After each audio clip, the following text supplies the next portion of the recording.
안녕하세요. 돈대한바퀴입니다. 저희가 이번에 다녀온 곳은 경기도 부천시인데요. 여기는 면적은 좋지만 좀 다채로운 매력을 갖고 있는 도시였습니다. 여기는 경기도 서부에 있는 곳으로 동쪽은 서울이, 서쪽으로는 인천광역시가, 그리고 남쪽으로는 시흥시, 광명시가 접해 있습니다. 그래서 전입 전출은 인천 부평구, 시흥시, 구로구, 강서구에서 많이 이루어졌습니다. 부천시는 소사구, 오정구, 원미구 이 세 구로 나누어져 있는데요.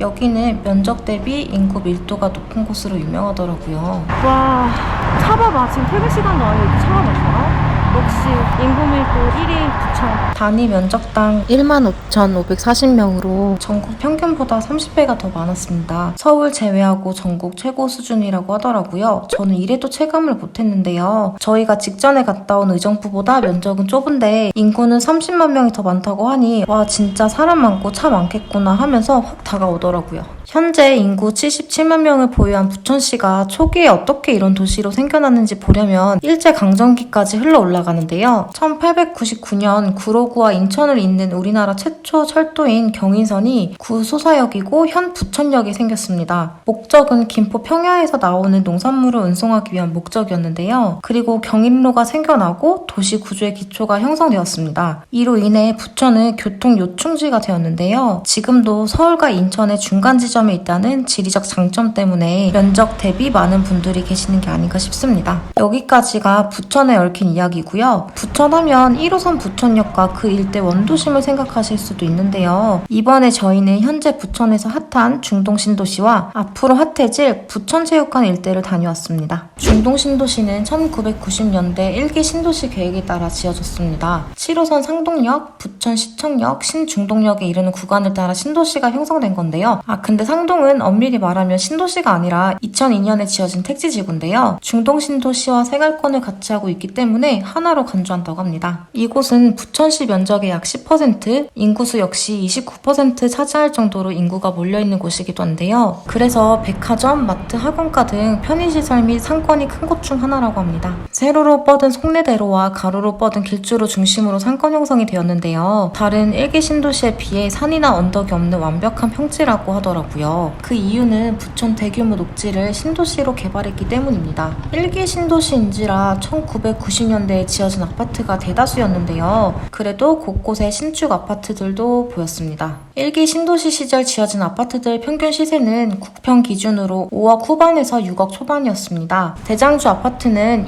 2020년대에 지어진 신축 건물이었는데요. 1대장이 주상복합인 중동 센트럴파크 프로지오로 거래가는 12억이었습니다. 최고가일 때는 14억 8천만 원이었고요. 작년 9월 이후부터 지금까지 10억 원대를 유지하고 있었습니다. 이 대장은 그 옆에 붙어있는 힐스테이트 중동인데요. 이 아파트 역시 주상복합으로 구성되었습니다. 이 두 곳의 특징은요. 주상복합이다 보니 아파트 내 상가가 다양하다는 거, 그리고 중동 신도시 상권의 중간에 위치해 있어서 편의시설을 이용하기 매우 편리하다는 점이었습니다. 초, 중, 고 학교가 가까운 곳에 위치하진 않았지만 백화점, 대학병원, 그리고 먹자골목 이용이 매우 쉬웠고요. 서울 접근은 자차를 이용하면 경인고속도로를 타고 가셔야 할 것 같은데 평소에는 1시간 10분 내외로 걸리더라고요. 7호선을 타면 환승 없이 바로 강남으로 갈 수 있고요. 시간은 대략 1시간 2분 정도 소요됐습니다. 중동 신도시는 원조 1기 신도시답게 주거단지, 상권 구분이 좀 잘 되어 있는 편이었습니다. 두 번째로 찾은 곳은 부천 종합운동장 일대입니다.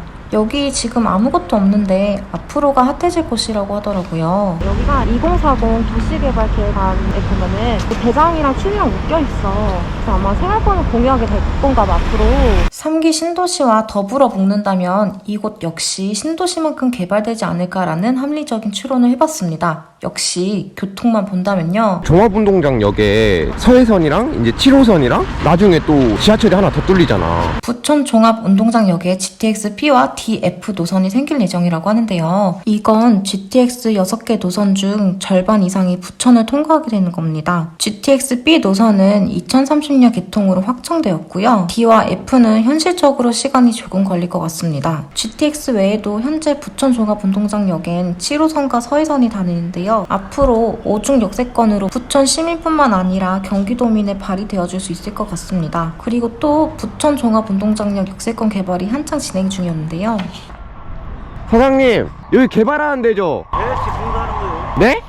대대치 이곳에는 주거단지를 짓고요. 부천 종합운동장 체육시설 한쪽엔 R&D 연구개발센터를 짓는다고 합니다. 그러면 이 일대는 공업지역, 오정일반 산업단지 등 일자리가 모여 있어 서울의 배드타운이라는 이미지를 벗고 부천의 경제중심으로 재탄생할 수도 있을 것 같습니다. 부천하면 또 대장신도시를 빼놓을 수 없죠. 여기는 오정구 대장동, 오정동, 삼정동, 원정동을 걸쳐 343만 제곱미터를 개발하는 사업입니다. 2027년에 첫 입주를 시작하게 될 예정이고요. 같은 3기 신도시인 계양 신도시와 가까워서 두 신도시 연계 개발을 추진하고 있다네요. 총 4만 8천여 명의 인구를 수용할 거고요. 서부권 산업벨트 조성을 위해 부천시에서 공업지역 재배치를 하고 있다고 합니다. 추후 대장신도시 도시첨단 산업단지 내에 SK 계열 7곳이 입주 예정이라고 하네요. 마지막으로 교통은 어떨까요? 대장 홍대선이라고 강서구 가양과 화곡 신월동을 거쳐 덕은지구와 DMC 홍대를 연결하는 노선을 만들 거고요. GTX-D라든지 SBRT를 건설해 서울 접근성을 높인다고 합니다. 좀 전에 대장신도시 입주 시작을 2027년 예정이라고 말씀드렸는데요.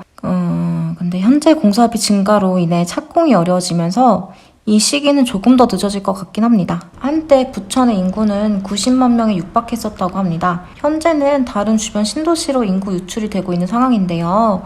그러나 이것도 저희가 이번에 다루진 않았지만 옥길지구, 역곡동, 그리고 대장신도시의 개발로 인해 다시 인구 유입이 늘어나길 부천시에선 희망하고 있다네요. 여러분이 보는 부천은 어떤 곳인가요?